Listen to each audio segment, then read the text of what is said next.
From the March wave of the LEGO Ninjago theme, there is only one left to talk about. 71812 Kai's Ninja Climber Mech, which contains 623 elements and a retail price of €70 or dollars, equivalent to a price per piece of a little bit more than 11 cents. It seems to me to be a bit high, although it can be somewhat explained because it contains many large elements. I confess that the design is impressive, and I love the fact that since climber minifigures have been introduced, this robot also has an appearance that looks like it can grab and climb any obstacle. Let's look at it with more detail. Starting with the minifigures, most of them we've already seen in other sets. Kai had of course to be part of it since, well, it's his mech, unless his apprentice Wildfire took it for a test drive. The latter is also part of the set, as is Jordana, one of the Wolf Clan villains.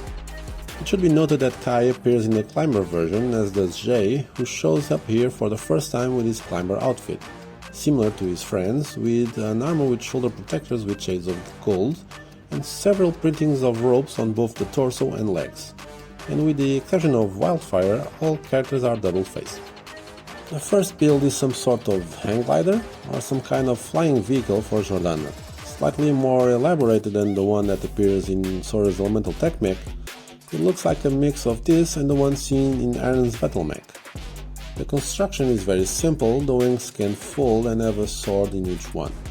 Also note the fact that this is Jordana's third appearance in the line, and in two of them she appears with Kai's mech. And I'm seeing a pattern here. Does one of them have a crush on the other? And this is the only extra build, as the remaining parts are used to build Sky's huge machine, starting even in the first bag with what will be the trunk or cockpit. Quite spacious, the figure fits just right. Compared to other sets of its kind in this theme, this one seems much more reinforced and is adorned with some stickers with flames. The structure of this mech is very complex, and in a way it reminds me of an exoskeleton from a science fiction film, like the T-800 from the Terminator saga. With bag number 2 we build the upper part of the legs, very solid, and with bag 3 the lower part. A very interesting technique is used here, which some older fans may remember from the Bionicle theme.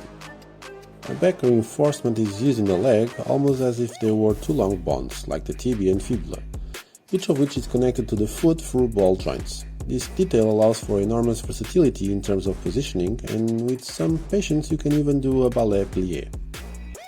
Moving on to the upper part, we have the arms, not as imposing as the legs, quite the opposite, and they are actually quite thin. I highlight the 4x3 3-layer wedge, exclusive to this set in dark red, as well as the 3x4 mudguard in the same color, and the 2x2 angular plate with a hole in the middle, this one in black. The swords are imposing and fit into the hands using techniques. The wrists also have great versatility, and so we can make our own version of Fruit Ninja.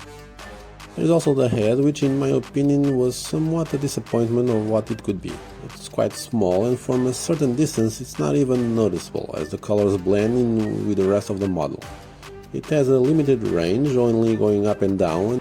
Finally, we have two extra arms that increase the playability of the set, but they seem somewhat unfinished and even too simple. The huge lead arms are exposed with all those holes visible.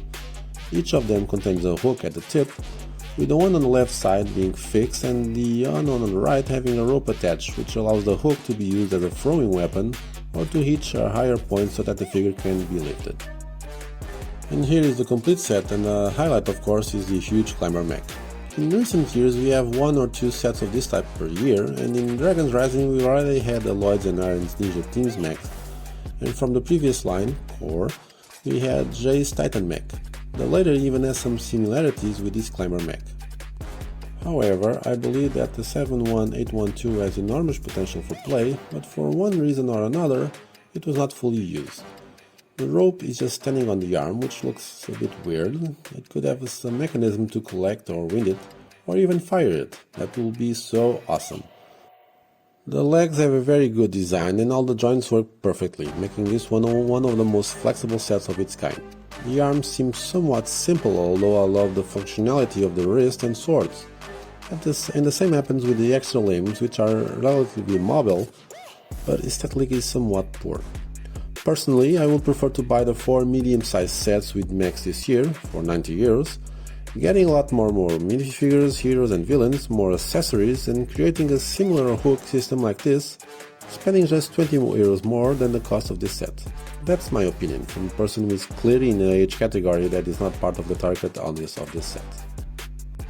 And you, Ninjago fans, what is your opinion? Are you going to buy it? Please let me know your thoughts in the comments below.